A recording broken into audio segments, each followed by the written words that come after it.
Yes, one and all, and welcome to the Square D GAA Tactics and Analysis podcast with myself, the host, Paddy McGill, and the protagonist, Stephen O'Mara. Okay, so we've three matches to examine from the weekend, so we won't delve too much into the pleasantries, but I suppose, Stephen, I better ask, how are you?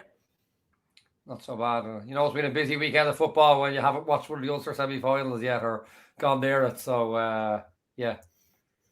That's bad, man. That's bad. We're going to get a lot of messages about that. So big shout out especially to any of our new viewers, okay? So as I said, I've already touched on it. We're touching on three matches. Dublin's 2-point victory over Kildare. We have Louth's win over Offaly. But first, it's Derry's win over Monaghan. I suppose we were talking off air, Stephen, Derry, Donegal, okay. In terms of, per 10 phases and that, we were actually just saying, Derry, Donegal in last year's Ulster final, in some regard, was quite similar. Is that fair? Yeah, and it was interesting, obviously, and I suppose it's not that the rhetoric around how ruthless Derry were on the weekend was wrong. It's actually that it's frequently underplayed, because when you look at this table here, what was intriguing was Derry has scored 121. But what you'll notice there is the expected score is 19.7. So they've had an exceptional day's shooting for the start. But even, 20-odd points would be superb in any day's football. But if we look here, 77% phases with shots, which is outrageous. Expected score per shot, 70%. So they're all above the goal standard metrics. But what's interesting is that when you look at the data, this is what Derry do to all the non-top 4 or top 3 teams. Because we see the expected score per 10 phases is 5.6. Total score is 6.9. So they shot well. But if you look at that, that doom and gloom, Armageddon of Gaelic football, Donegal, Derry last year, normal time, Derry scored 112. And it belies the fact that there were so few phases. Derry had 26 phases in that game, but per 10 phases, they had an expected score of 6.3, which is higher than what they had against Monaghan. They just shot under expected score, and ultimately they had a lot less phases, 26 phases there compared to 35 phases against Monaghan. Why did that happen? A, they won more than their fair share of kickouts. B, didn't just maybe take them as long to break down Monaghan as it would have taken to break down Donegal. And C, Monaghan's phases, ultimately it was just Monaghan's phases of play were a lot slower than, or a lot faster. They got shots off or got turned over quite quickly, quite a lot of the time. So ultimately, it's not to say that Derry haven't been doing this all the time. They have. It just hasn't shown on the scoreboard because there's less phases. But when you see it up to that 35, which is still lower than average for a county football game, incidentally, not far, but it's still below average. That 121, well, let's say, laws of averages, 20 points, is the reflection of where they truly are at when there's that many phases in the game. Okay, so a number of people were saying Monaghan, they're not playing with a sweeper, but they actually did deploy a sweeper, but Derry pulled them out of position. Is that fair? And I think when people associate with Rory Gallagher, they think defense, and it's really, it almost feels lazy to me. But when they pulled the Monaghan sweeper out, Derry's attack for you, Stephen, it's actually really, really impressive, isn't it?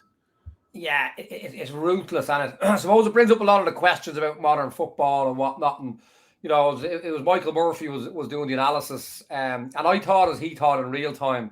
I'm sitting there thinking, are Monaghan not playing with a sweeper? I just thought that doesn't make sense. And I know from analysing these things, so when you go back and you stop and you start and you rewind it and you break it down, it's not as simple again as to say Monaghan had no sweeper. And again, this story goes back to when Kerry had no sweeper against Monaghan in the Super 8 in 2018.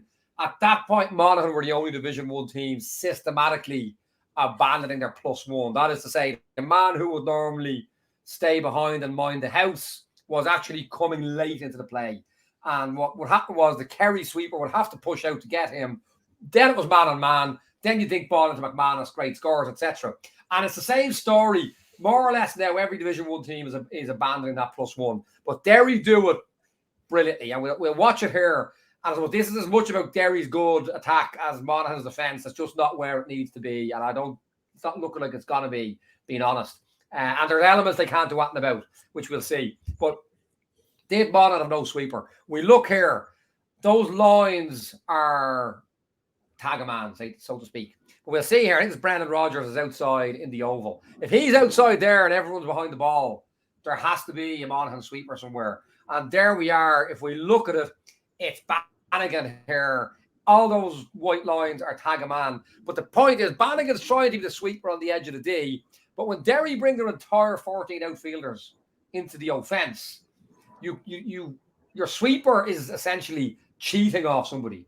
You're trying to get a 4v, a 3v4, a 8v9 somewhere that you can get away with. But you see what happens here. So Bannigan actually is the sweeper. You can see here on the arrow, he's a high sweeper. He's backing up the front line, but he's still a sweeper.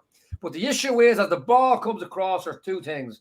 Number one, it's an awful shame in some ways, Paddy, much as I'm delighted to have you back, Connor was belittling the use of Derry's goalkeeper as a half forward.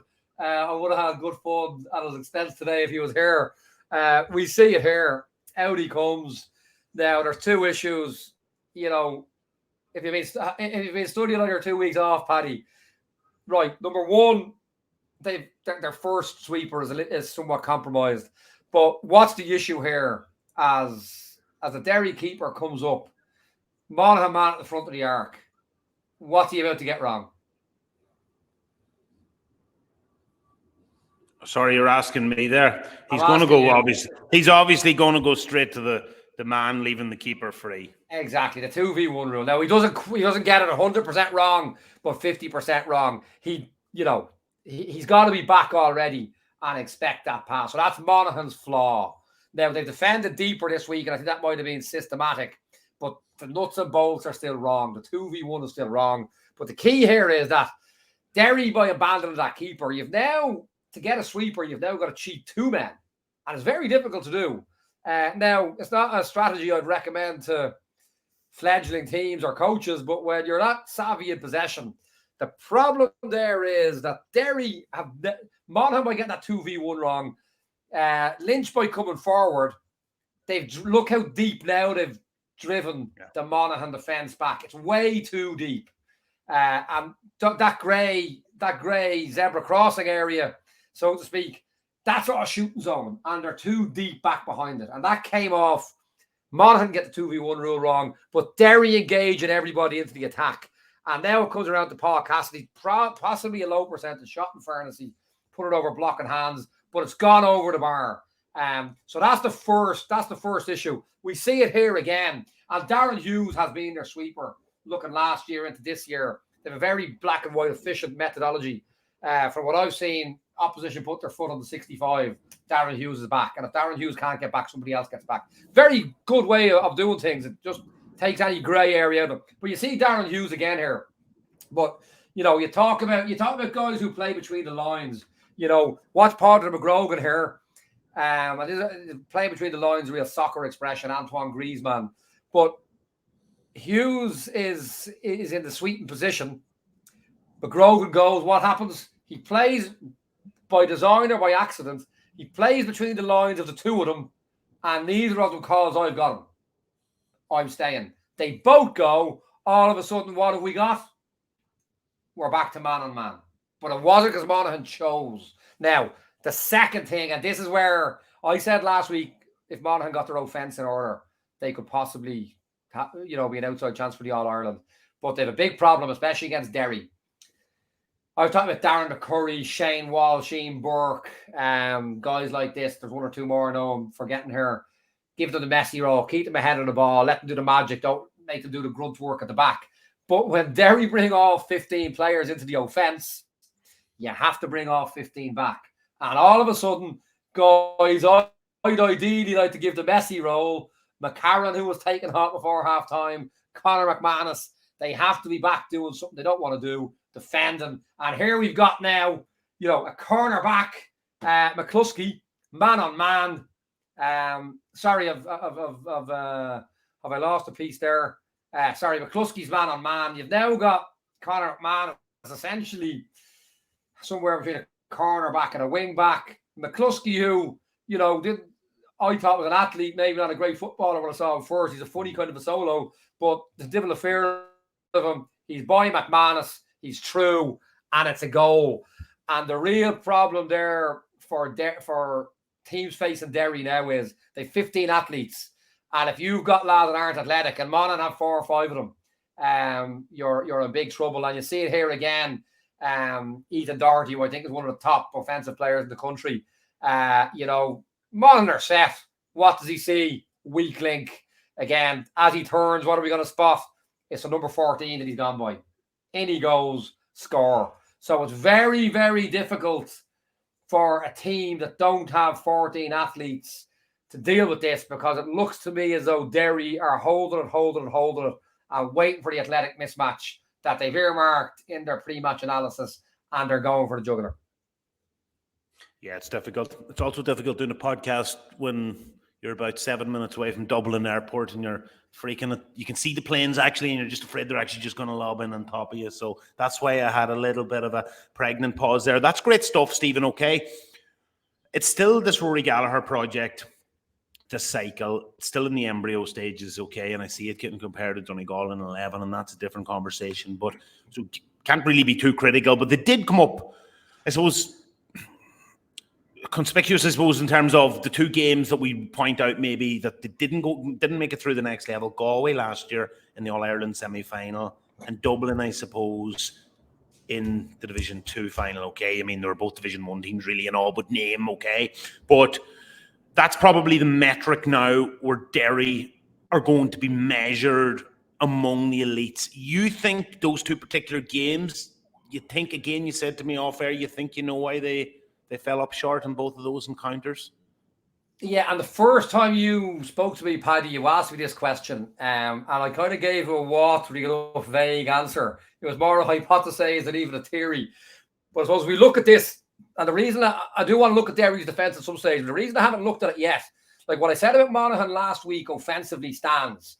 Total score per 10 phases, 5 out of 10. Again, your 4.9 is your gold standard. Expected score 4.4. So ultimately, Derry, this isn't a good defensive day in the office for Derry. And again, you look at those Donegal figures last year. The rhetoric is Donegal had fallen off the planet by the end of that. But I mean, you look at the Donegal figures there. Total score per 10 phases 5.4 for Donegal. So Derry's defense maybe isn't as good as people think. So it's a tough nut to crack. But if you deal with it methodically and structurally, you can crack it. So you see, as I say, so those defensive figures aren't amazing. Now, in terms of their offense, what I'm looking at here, and I remember this with Donegal last year. Donegal conceded 1-3 in the first 22 minutes on that exact thing I was just showing, or 1-2 or 1-3. They earmarked athletic weaklings. I'm talking about guys they can beat over 7 yards. There's some guys are good over 20 yards. Some guys are good over 40 yards. They earmark guys that can beat over 7 yards. If you've got a guy beating over 7 yards, it doesn't matter if he can beat you over 20 because he can't get back around you. They earmark the guys that can beat over 7, 10, 15 yards. They go side to side. They isolate them and they go at them. And they got 1-2 off Donegal in the first 22 minutes last year. Yeah. Till we made a tactical switch. And the game ran. And crucially, Donegal were 5 down at that stage and ended up drawing the game. You look at a Galway, a Dublin, a Kerry. There are no athletic weaklings left. So when you look at most of Monaghan's or most of Derry's scores, and I should add a key point on this. Before I go on, they do have, at one stage Monaghan were defending really well, and what happens? Conor Glass pops up and he nonchalantly strokes over a ball from sort of 45 yards. You see Derry there; they have a few shots there just on the periphery out there on the right side of what you'd maybe, be confident shooting if you weren't under absolutely zero pressure. But the issue is, right, so Conor Glass can knock those over. I just look at, they do all the same stuff there against Galway, Kerry, Dublin. Mayo, again, it raises a question about Aidan O'Shea if Derry play Mayo, and that would be, I would like to say, a cutting edge kind of assessment. Do you play Aidan O'Shea against Derry? Because they will go at him. They will target him as the one guy they can beat over 7 yards and go at him. But Galway don't really have that. Maybe John Maher, maybe Paul Conroy to an extent. Again, I'd be asked the question on that day, would you play John Maher against Derry? Dublin don't have an athletic weak link. Kerry don't really anymore. So I'm asking that question. Derry do all the same things against those teams. They're conceding an expected score of 4.4 per 10 phases against Monaghan. Albeit Monaghan's offence is potentially the best in the country. I stand over that. But the averages are 4 out of 10. They're conceding 4.4 there against Monaghan. Are they going to get that high score against Dublin, Kerry, Galway, maybe Mayo? The answer in the 2 games they've played, Galway into date, National League last year where they were torn apart, All-Ireland semi-final where they were basically torn apart after the 20th minute, and Dublin in the league final when it really sort of was more championship feel to it. So they've only passed the acid test, if it even was that, once and 4 with Dublin and Galway. And I would ask that question, are they truly a top 4 team? I'm not sure they're going to, what they have going for them will work when it gets to that level. Okay. I think that's a little bit harsh, though, because I said at the outset, they're still at the embryo stages. So even Donegal, if you go back to 11, were winning in Ulster, but caught the Dublin in the semi-final. So it's interesting. They have an incredible coach, haven't they? And manager in Rory Gallagher. He's really an all-in-one. They also have some brilliant individual players. Chrissy McCaig is right up there, isn't he? As one of the top individuals in the country. Well, I think as a defender, he is the top, and you look at the top man markers in the country. And I would say there's, you've got your, let's say, a couple of retired now. You've got your Johnny Coopers, Mick Fitzsimons, Owen Kerrin wasn't part of Joyce's cup of tea, but Owen Kerrin, Brendan McCole with Donegal is in that league now. But I think a handful of Mayo boys who've retired in the last couple of years. But I think a half a tier above all of them is Chrissy McCaig. And Bearman, obviously the memorable moment was Paddy McBrearty's winning point in injury time in 2021, but he literally had to etch out every touch and every solo for 72 minutes up to that. But if we look here, just to show how incredible, and he's a high IQ guy, you get that from him. And I spoke to him once and it was written all over him. But if we just see a defensive parameter here, not to get overly complex, but if you look at Bannigan here in the ball at number 11, I suppose one thing I would pride myself on as a coach is man mark, and I grew up as a cornerback and evolved out the field as I got older. But you look here at defending, you see the Derry man, I think it could be Brendan Rodgers again, or maybe they all look like Brendan Rodgers. But on the yellow arrow there, you look defending, man marking is about, there's an imaginary line between the post, the back post. I've actually put the orange arrow, the orange line at the wrong post, but the goals, middle of the goals are the back post and the man. So the white line is the ball to the man you're marking. This is off the Derry yellow arrow. The orange one is to the goal, slightly off, not significant. That's an easy man marking position, because if that is Brendan Rodgers, let's say it is, he keeps his back to the goal and his face or his shoulder to the man. But I've picked out here the most difficult man marking position in Gaelic football is where the ball is actually coming from behind you, because it reverses some of those rules and some of those things. And we'll see here again, in this case, the orange arrow is, we look at Chrissy McCaig, okay? And you look at the man he's marking. The arrows are coming off the man he's marking, which is McManus, obviously. And there's the white line going from McManus to the ball. There's the orange line going from McManus to the back post. And you want to be in between those two lines. But this is far more complex when the ball is behind you. But where the magic happens, and what really savvy forwards know, the magic happens when those two lines cross. And here you see McCaig, as McManus is crossing that imaginary line, where the white line meets the orange line. That's the line between the man on the ball and the man you're marking on the post. When they meet is when you have to turn your angles. McCaig is ready, and as it turns, see him drop step, turning 90, 180 degrees. What does it mean? That yellow, because he's half a yard behind them, half a foot behind them, that backdoor loop isn't on for McManus. The only run is forward. McCaig has it covered, and watch did a piece on Matthew Tierney a few weeks ago. Most defenders, most players will accelerate off the front foot. No, you spring off the back foot. And watch the leverage he gets by springing off the back foot. McManus isn't far off your classic 100-meter sprinter start, the way the body, that straight line going up from his ankle through his backside up to his head. Obviously, McKay can't do that because he's reacting, but the spring off the foot, here he is, half a foot behind him, can't check back behind me, but I'm ready to block him if he shoots. He stops, watch the left heel, watch the little small steps, tiny steps. McManus going nowhere.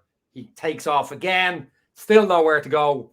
One of the top forwards of the country, hand passing the ball backwards. Now, when you've got that in your team, that can snuff out. Well, I can't remember the forward. This is the guy who marked Dermot Connolly at centre back in the All-Ireland Club semi-final in 16 or 17. 16, I'm going to say. Kept Connolly scoreless to 7 touches, I think, and scored 4 points himself, which is, once in a decade performance. That's just absolutely phenomenal man marking. And that guy, without question, for me, is the best defender man marker in the country. He picks up Clifford, obviously, so if I would think so. I would think so. Unless they regard Sean O'Shea as the greater threat. But that's another day. Yeah, no, that's fair enough. I saw that doing the rounds on social media. Anything else from this one? Have we time? What? So you're saying Derry are a very good team, but we just need to wait and see. Maybe are they a top 3 team? I suppose to cut all that nonsense is, are they good enough to win in All Ireland? Really, because if you're in the top 2, 3, ostensibly you can. The body of evidence on results is that they're not. When you look at them against top 4 teams in Championship, they've been beaten heavily enough by Galway. In the league, they were hammered by Galway. In Croke Park, they were, I suppose, hammered by Dublin in the end, and it should have been worse on expected score. Beat Dublin up in Owen Beg. So the evidence is there, and even Donegal, who were being written off at the end of last year, obviously things have gone downhill there. But I mean, they still only drew with Donegal in normal time. Extra time is a funny fish, as we'll see later on. I suppose what I will say is, and just a final point on this, I suppose, for me, and little things, Rory Gallagher has every detail taken care of. The slight little, brilliantly cynical mostly. But we look here, when you're up against Derry and little things you can't afford. There's an injury here. We can see the doctor or the physio is on there. And we see, so there's a sideline there. You can't actually see the man in the middle of the crowd. But there's a sideline out there inside the 14. Now, you know where the sideline is from. Your doctor or physio was on. You should be smelling trouble here. And Derry smell, this is an opportunity. They're all marking from the front. They're choking them off like a Jurgen Klopp Liverpool high press, albeit in the other half. Again, what do Monaghan come up with? McManus to make a run, which McKay is always going to mark that because they're not really. I could possibly go out there and mark that myself off pure theory because you just need to stand 10 yards in front of him and say, well, if he wants to try and put it over my head 40 yards, let him try it. He's never winning that ball on McKay. Is there a set play to get hands on ball here in a situation that should be a red alert to get hands back on ball? No, nothing on. What do they do? Bang it in to where there's a sweeper. Up they go, catch it. So I just thought that was a poignant moment in terms of the attention to detail Derry had to try and turn that over and the lack of it from Monaghan to have a real structured plan. Now, I will say, first year of management, you don't really get time at this stuff, so I don't want to sound overly harsh. But in terms of where Derry are at compared to... And Jim Gavin's Dublin had a set play for that. I was only doing it in training last night with the club team. But there wasn't there. Derry would. So they're getting all, on top of everything else, the structures, tactics, they're getting all the little edges as well by dealing with the tiniest little details. Okay, fair enough. They've actually been drawn in the same group as well. If Derry win Ulster, they'll be playing Monaghan again in Super 8's group. So the winners of Derry Armagh, losers of Kerry, Clare, Monaghan and Donegal. Okay, so I mentioned the Ulster final.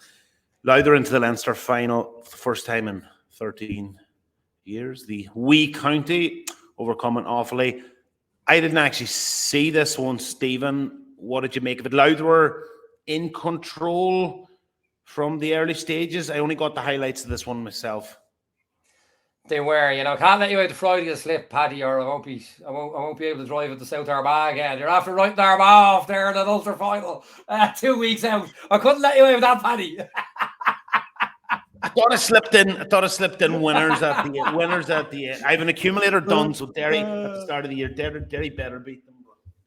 Apologies, Pat. I'm too used to collar the last 2 weeks, taking me on all the time. But yeah, no. Look, this was a funny game. And if we look at the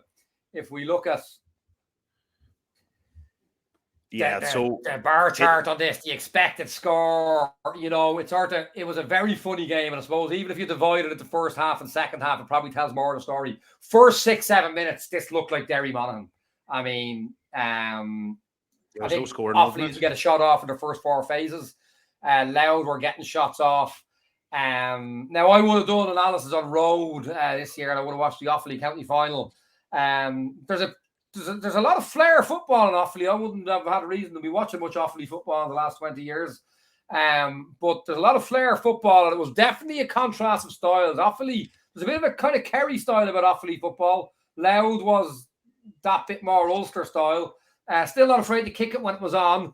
But if you look at it, it kind of, I suppose what jumped out at me was, you see here, the middle part of the first half, Louth really were taken away, and it looked like this is their day for sure. Even you can see again the same period in the second half. They look home and hosed, 17 points to 110. And I felt like the Monaghan game, the Offaly goal kind of kept them in it. Now you say that for all that at half time, I suppose the first thing I'll point out, I suppose, for Louth going forward, 3.5 scores per 10 phases against the Division 3 team in the first half wouldn't fill your heart with joy from a Louth perspective going into the All-Ireland. Obviously, Offaly are going to the Tailteann Cup. And for all that, even though I suppose Offaly kind of stayed in it with the goal, brilliant goal, they did have a higher expected score at half-time. But ultimately, Louth 18.7 to 16.4 expected score. And I would say that was about a fair reflection, bearing in mind that Offaly earned 2 goal chances off brilliant play. What I would say was, and again, I watched Division 1 football all year. I don't know where Division 2 and 3 are at.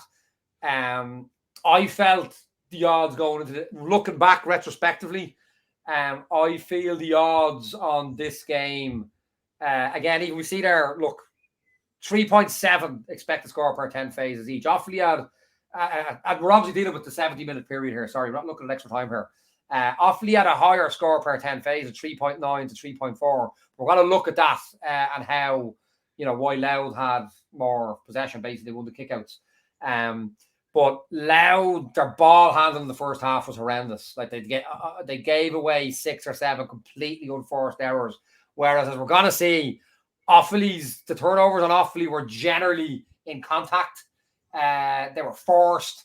And I think on another day, if Louth's ball handling had been better, they could have won this game. Not take away from Offaly, who got some fantastic scores and played some very Kerry-style football and still came out, with a total score per 10 phases of 3.9, 2.5% below average, so reasonable enough from Offaly. But I did feel if Louth's ball handling had been better on the day, and if it's not going to be better, they have a turkey's chance against the top 8 teams. If it can be better, potentially. But ultimately, I felt that when things were going well for Offaly, it was more that they were getting easy ball off Louth on the back of poor turnovers. Okay, so Louth are on top of the expected scores. They're winning all that. Like, can we maybe look at Offaly's defense? I've actually watched Offaly a couple of times this year.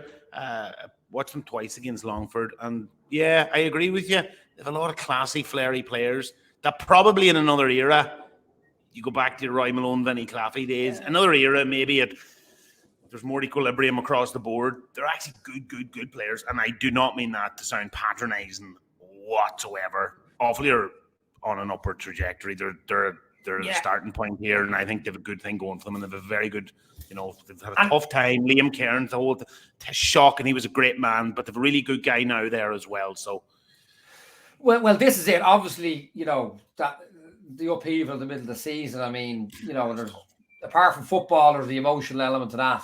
Yeah, tough, yeah. You know, and look, it's funny because what jumped out at me the Tullamore Road final in Offaly was that Road, you know, I think they only got like shots on 38 or 39 phases. But it was like Galway against Mayo in the first National League game. Because they're playing that kind of Kerry style, the 40%, the 39, 40%, they're getting shots. They're getting them close to goal or they're getting goal chances. Tullamore, I think, got 70% phases with shots that day, but they were typically your kind of 50% chances. Whereas Road got 40%, but won it because they got in for goals or got in for 90% chances. And I felt that whether that's an Offaly style that Road or more an Offaly style, I don't know. Maybe, you know, you've got Anton Sullivan, you've got McNamee there at centre forward. They're both Road players. You've a Road man at midfield, I think, as well. Could be that. Obviously, look, Alan Flynn is in there coaching now. I think Alan's probably one of the top coaches in the country. Won the All-Ireland to Galway 21s going back. Yeah, 8-9 years ago. Galway weren't really winning underage. He was with Clare. I stand to be corrected, but I suspect he may have been the Clare coach that got them up. That was with them when they got up 2 divisions. So you know, he's. I'm not actually sure was he in at the start or was he brought in, but he's more central maybe now. Now I would say this didn't look. I would have said by a Galway standard, he was more on the Ulster spectrum from what I've seen him with Anna Down, who nearly beat Corofin from nowhere in the middle of Corofin's 3 in a row. They were 3 points up at Corofin on 50 minutes with 10 minutes left, or in the 3 up with 10 minutes left in a quarter final or a semi-final, lost by a point. But look, I could see elements of Flynn's stamp on this. I thought maybe there was elements of just that Road or maybe Road Offaly style that got brilliant scores. But look, to go forward, I suppose there was one thing I think they do need to improve on. I'm going to compare the sweeper structures of both teams, and essentially every Offaly score was a good score. They really had to earn every score, and it needed that kind of Kerry football in order for Offaly to be able to break that Louth defence, because it's a really savagely structured Louth defence. And I think in a comparison on the sweeper, on the double sweeper, let's watch it. I'd always say double sweeper. Like a lot of people think, you know, get a double, we're playing a good team, let's shut up shop double sweeper. This isn't 2012 where lads are leaving cornerbacks at home. You get a double sweeper, one of them's got to be getting dragged out all the time. And for me, if you want to shut up shop, play a single sweeper and get everyone behind the ball. Double sweeper requires the most intricate of coaching detail to get right. And I just don't think Offaly are there yet. And if we watch here, Louth are coming down the way, but they've only got 1, 2, 3, 4. They've only got 6. It's 6 against 8 here. You know, it should be a nice defensive situation for Offaly. But have I got the right one here? Sorry, they recycle that ball back out. Sorry, yeah. So it starts in here. It looks like maybe like they go down the coast, down the left wing. You can see there 68. As the ball comes back out, nice little kick pass, 40-yard, but a nice safe pass. It's into full forward. Scandalous that I have to check up his name. Kieran Downey. I've looked at it 7 times today. I meant to block. I'm not good with names. Kieran Downey scored 7 points. He played it to Kieran Downey, but despite the fact, Paddy, let me just go back on that if I haven't. Sorry, no, I may not have had double sweeper here. You know, for both of us, double sweeper. Okay, comes back out. Now with a double sweeper, kick pass. You know, kick pass probably shouldn't be on, but it comes out to Downey. Do we see the issue? Like Downey's the most advanced Louth man. You've got one sweeper at the tip of the D, just inside the D, not really doing a huge amount, and you've got the deeper sweeper sitting on the 14 protecting nothing. Now it's an exceptional kick by Downey. He's an outrageous game. But you see the point I'm making? From a point here where they have a double sweeper, ball goes back out. They're basically, Downey gets to play that man-on-man. Now, not to take away from scoring 7 points, how brilliant it was, but a couple of them, despite there being sweepers or double sweepers, he ended up man-on-man in there. See here again, double sweeper. But see the doubles as they come forward, more advanced. Double sweeper is still inside. But what happens? It's a real Dublin on the loop score. That's not a sweeper in there trying to get a block on. That's the cornerback who's come off his man. Now, we compare this to Louth's double sweeper. And we look here, double sweeper, one to the D, one to the left of the D. Ball gets played down the line. I call this the foosball double sweeper because it's like the foosball table where ball goes one side, they all shift together. Do we see how the first sweeper who was the number 3, Kieran Murphy. See where he is here? He's the man over Dublin up. There's now a 3v2 down the line, but the second sweeper is tucked in. There's 1 or 2 changeovers, but essentially it's forcing a difficult pass back out the field. Now, Offaly actually went up and got a score eventually, but it was a brilliant score and it had to be. We look here again, looks like a nice tasty ball down the wing. What do we get? Louth are closing in the trapdoor. 3v2. Again, Offaly earned their way out of it. We nearly sense, geez, we don't want to get ourselves in trouble here again. So let's just get the ball across. A bit of a wild shot, really. And this probably sums up the day for me in terms of how Louth defended. Offaly going down the way. I think it's McNamee there, the number 5. You know what I mean? See him there.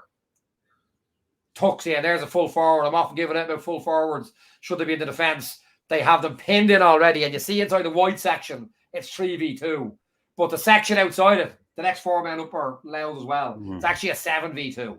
So they've got that foosball double sweeper where they're shifting across, putting heat on the ball wherever it is.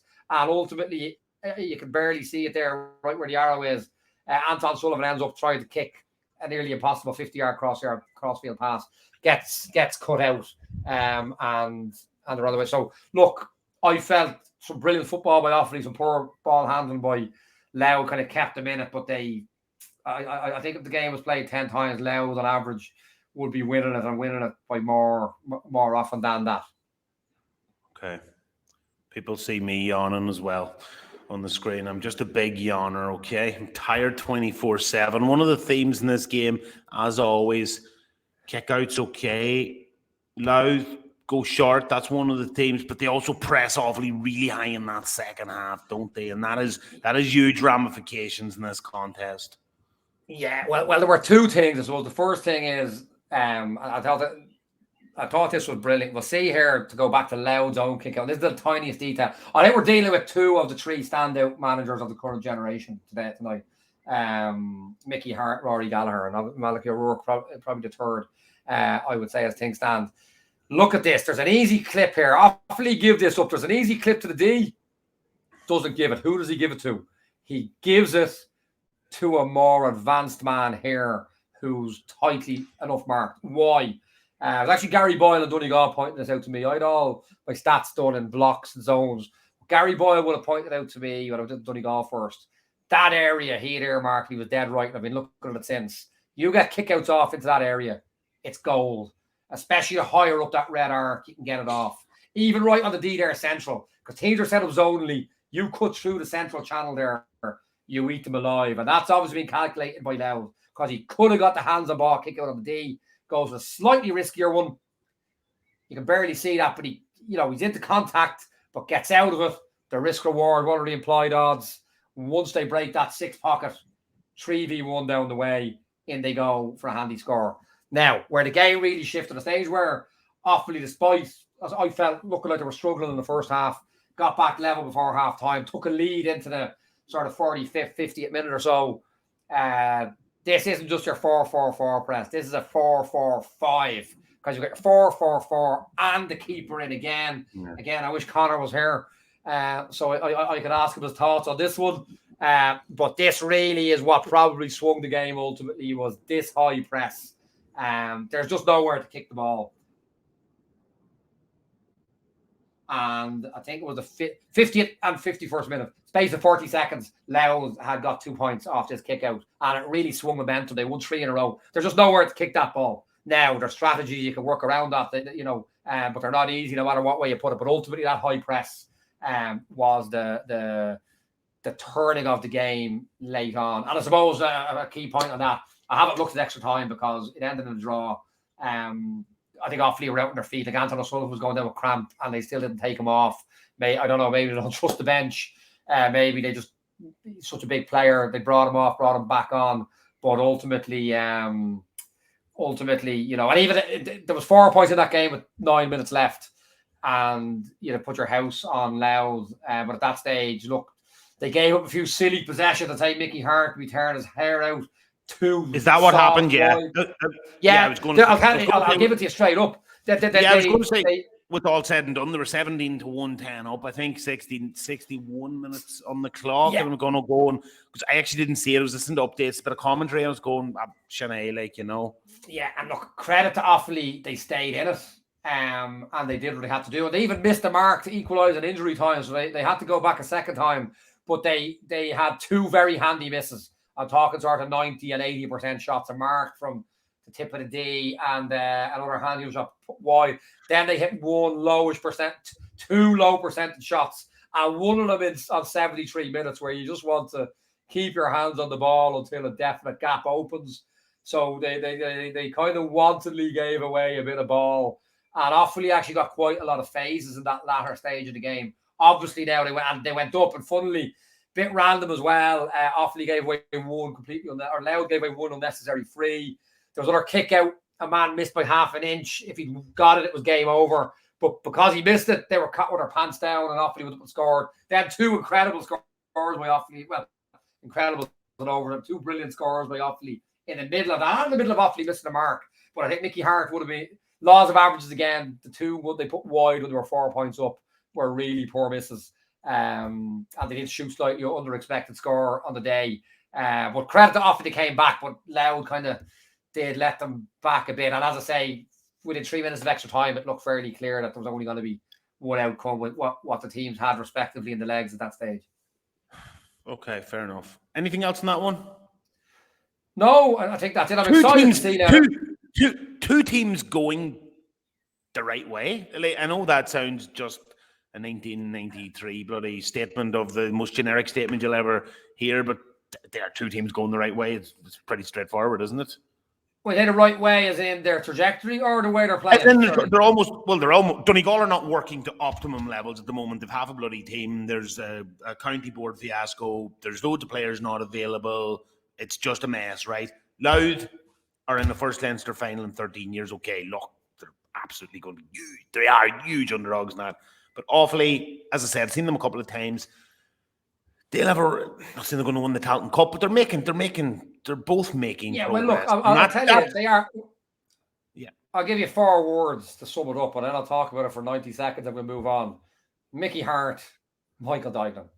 You know, my understanding, and I don't be passing through Offaly that often. On the way back to my auntie's house in Lura, I go over the Sleeve Blues, baby.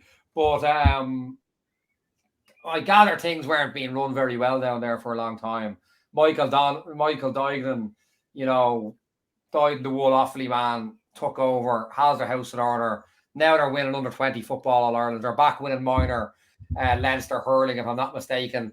They're back, you know, and Offaly should be a top 16 county, all things going well. The other one, you know, Mickey Hart. I think we have to say, you know, he's within getting Louth to a quarter final of an All Ireland, of saying he's possibly the greatest manager of the last 50 years. You know, and I think, you know, he had his last 8 years with Tyrone and whatever.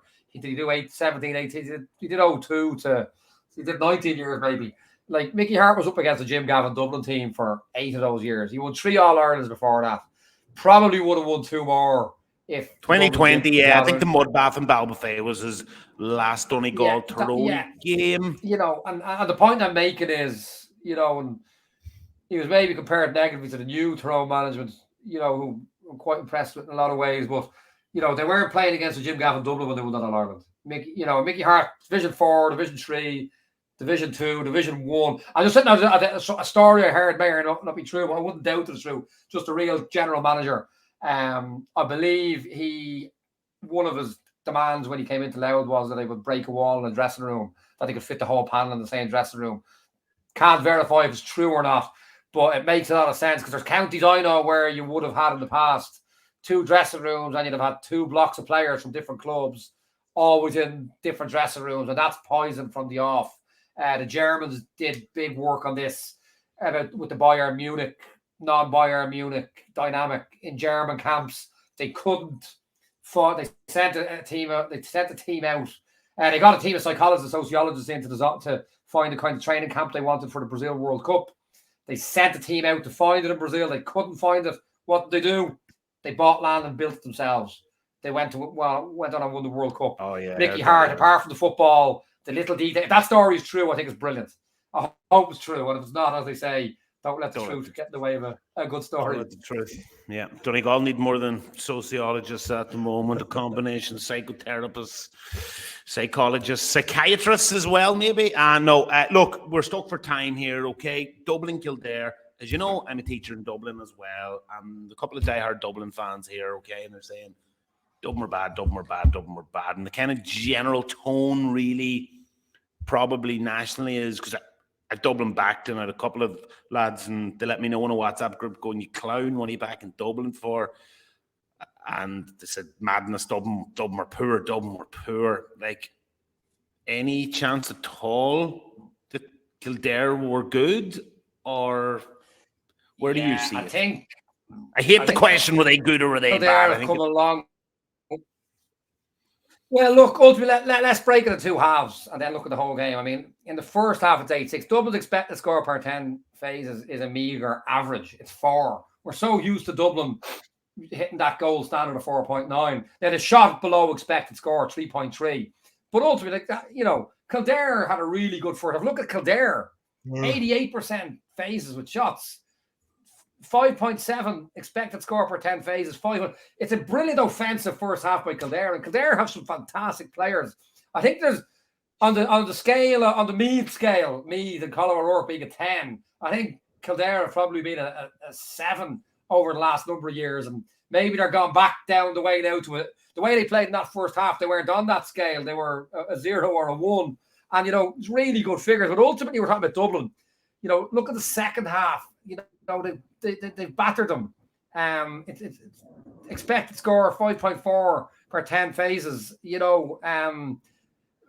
look at the game as a whole. They're still 1% off, off that, or 2% off that goal standard, bar a bit the bad shooting, 4.8. Again, we look here. And what do we see? Like this is the image of Dublin football over the last 10 years. Like first half, Kildare pulled away a bit in the last 10, 12 minutes. But look, I mean, Lucozade Sports should be sponsoring Dublin. The last 15 minutes. Maybe they had a Lucozade Sport in a quarter. It's the last 20 minutes. But look at it. This is what Dublin do. And this is without the Dermot Connolly's and the Kevin McManamans coming off the bench. And again, forgive me, the wrong names or these. But you look at the second half, that's actually Kildare's shots, not Dublin's shots. Paltry enough in that second half. You look at Dublin's shots, a lot of them close in. Like for me, Dublin did perfectly well. And a real acid test here again. So I always look at short kickouts, hands on ball. What have the different teams got? Dublin got 14 short kickouts and scored 7 points. You're not going to find better than that. Kildare have Kildare, what the 10, 15, 4 from 15, not bad. So I don't think that Dublin were they weren't their brilliant best. I think Kildare were better than they were given credit for, as we'll see here. We'll look at it briefly. But this is what Dublin do. Again, are Dublin really that focused on this part of the year? Who knows? But I don't think Dublin were that bad. And ultimately did what they always do. They do it in the last 15, 20 minutes. Kildare tired as well, though, didn't they? They did. And look, they definitely did. But that happens. I mean, they're an athletic team. They're one of the more athletic teams in the country. They tired because Dublin are more athletic. And again, they still brought off Jack McCaffrey and Cormac Costello off the bench, amongst others. But we look here, and credit to Kildare, whose defence was a catastrophe in the league. We see here Dublin have crossed over to get a sort of a 4v3. But the Kildare sweep, it isn't the same guy every time. But we see here Dublin can have stress. Look at the sweeper here. Without having a look now, it's actually it's actually the full back here. Is that? Stephen, I can't see it. I haven't presented. Yeah. Sorry, I thought I had it up there. No, like in this case, it doesn't look like a fixed. It doesn't look like the fixed sweeper because it appears to be different lads every time. There's a Shay Roy. Where number 3 on this occasion, but you see he's well positioned here as Conor O'Callaghan comes in on a semi-line break, and as it comes out, as O'Callaghan looks to take on the man, he's getting out to the front of the D to support him, but O'Callaghan shifts the pass, and he's out turning. Fenton probably shouldn't have shot in the end. He's turned maybe a 65% shot into probably a 30% shot. It's really good. Now, if you want to see the good, the bad, and the ugly, with Kildare, this is it. If you look at the Cork goal against Kildare in the league, it's genuinely scandalous. The defending structurally and individually is scandalous, especially individually. But what you find about the Kildare individuals who are defending badly, they've all got double digits on their back. I'm not talking about the subs. I'm talking about 10 to 15. And we see here, this shows the good and the bad. The first phase of this is what I saw of the 2 games I watched of Kildare in the league. Like, this is a basic man marking situation. Okay, this is a forward into the fence. He just lets his man straight through. There's no subtlety to this play. There's no imaginary line being crossed. There's no sides. There's no dummy run. He's seeing the ball. He's seeing the man. And he's just let him through. It's just not good enough at that level. However, look at the sweeper. He's out ready to back it up. And I suppose in some regards, it's papering over a lot of cracks. Really good sweeping. But again, low percentage shot, Dublin miss it. Watch this again. This moves on to a quick Dublin point. Dublin, we all know what's happening here. Down the road, hockey calls it a vertical interchange, setting up for the loop and shield or the backdoor cut. Con O'Callaghan's coming out the way. What's he got to do? Backdoor cut. Watch the sweeper again. Sweeper's in, turns him out the way. Watch it here again. James McCarthy makes a line break. The sweeping is good. Attempted a backdoor cut. And this has been Dublin's bread and butter, the backdoor cut. Now, I've questions about Dublin on the backdoor cut, which, very brief cut to this game. One turned over here, as we'll see. The other one was the previous one they had to recycle. The most perfectly placed pass, and still superb football by the guy in possession, because there's people hot on his heels. And when you think of those Dublin goals and backdoor cuts going back the years, it's generally been Kieran Kilkenny or Dean Rock, 2 of the standout hand passers in the game, putting the ball on a sixpence, and Con O'Callaghan generally getting in and getting the goal. Even some of the James McCarthy's ability there got it wrong. And if Dean Rock, Kieran Kilkenny aren't giving those balls, and Rock might be at the tail end of his career, that Dublin goal, the backdoor cut, may not have the value it used to have. Just actually looking there on my phone at some of the stats about just Stephen Cluxton, and I ask you because it's our last question and we must go before an airplane comes in and just cleans me out here. But Stephen Cluxton, already, some people are saying it's a backward step, then others are saying it's a brilliant thing. Where does Stephen O'Mara stand in that debate? Assuming Stephen Cluxton, good or bad bringing him back? Perfectly rationally logical, and what Dublin need. I wrote an article for Sports Joe about 5-6 years ago. The 5 players Dublin can't be without, and the top of the list was Stephen Cluxton. And at the end of each piece, I said, because nobody else can do what he does. It was 2017. It was before Fenton, Dean Rock, Kieran Kilkenny, and Diarmuid Connolly. We'll go through it again. Like, I'm hearing, what does it say to the younger keepers? But like, you could have said that 10 years ago when he was 31. You know, but you got another 10 years out of him. If Dublin get 5 more years out of the best goalkeeper there's ever been, get it. Dublin scored 7 points from 14 kickouts. 100% kickout ratio.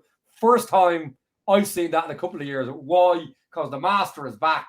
If he's available and he's not being a gobshite, and he's not. I mean, I'm not, you don't put any clown into a team just because he's good. But this is the meticulous professional. He's available. Play him. Watch this. This is the greatest keeper in the history of the game, who should have had all-stars every year in the last 12 years of football he played.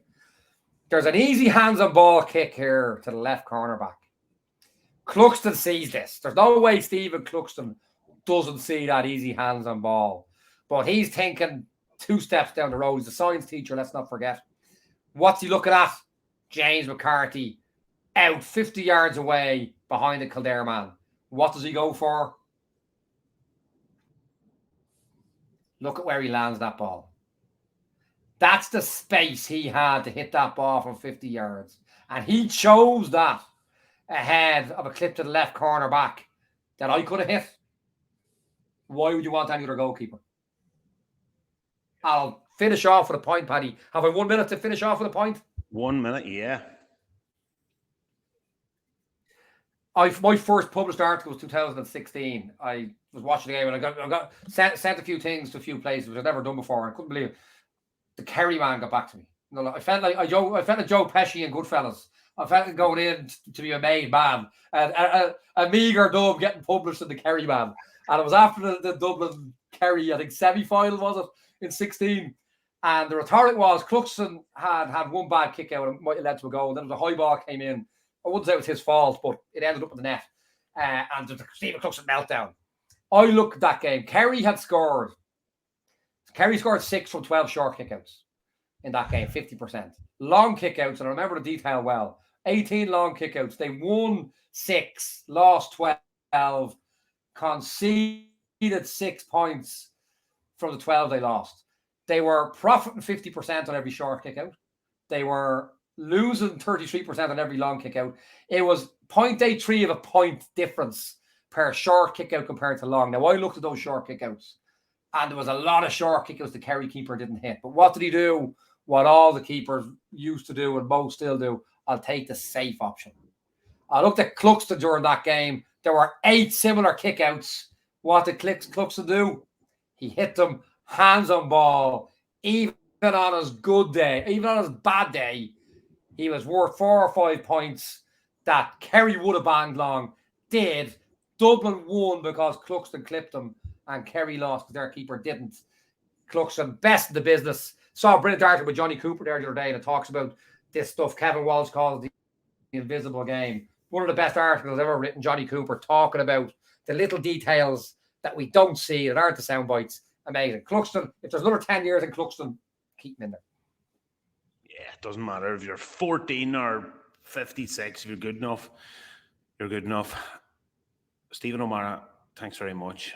I'm still going with Dublin to win Sam Maguire. You've made me feel a little bit better about myself there, so don't panic yet. Is the cry from the North Dublin man? Okay, big shout out and thanks to you, our viewers at this stage, loyal viewers who are tuning in and watching in your large numbers every week, and also big hello to anybody that's new. So what we usually do, Stephen and myself or Connor, on a Monday.